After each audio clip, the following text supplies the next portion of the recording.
Essa parte que é legal.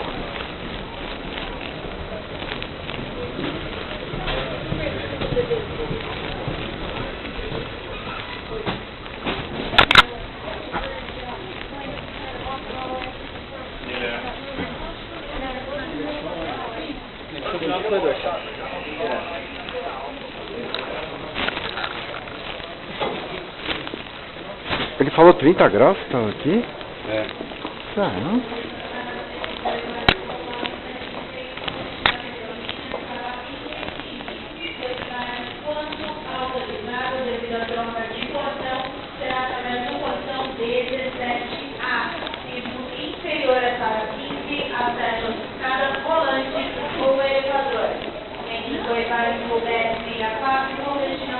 Andar de volta a São Paulo.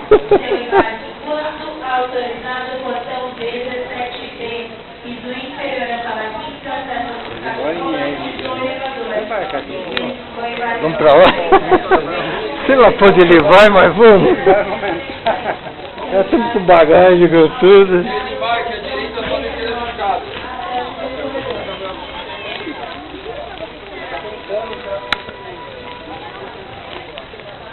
Desceu as escadas.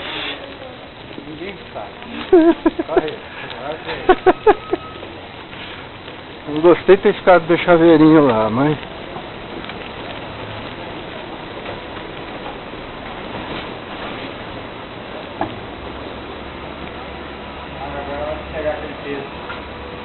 É, o malão lá, mas agora tem carrinho, pelo menos até o ônibus.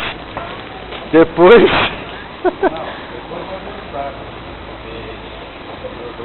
O ruim vai ser subir lá, senador, até lá em cima. Vai meia hora. Aqui já tem carrinho, deixa eu pegar carrinho. Deixa eu pegar um carrinho legal aqui. É. Onde é o desembarque nosso? Peraí, 569.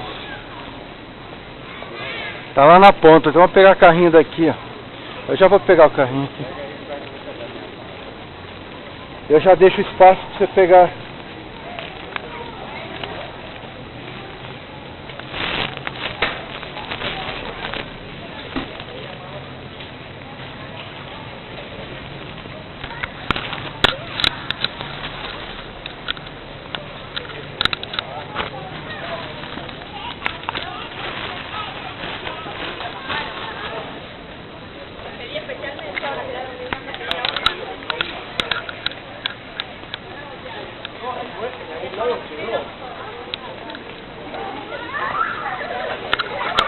Quer por essa de alça aqui?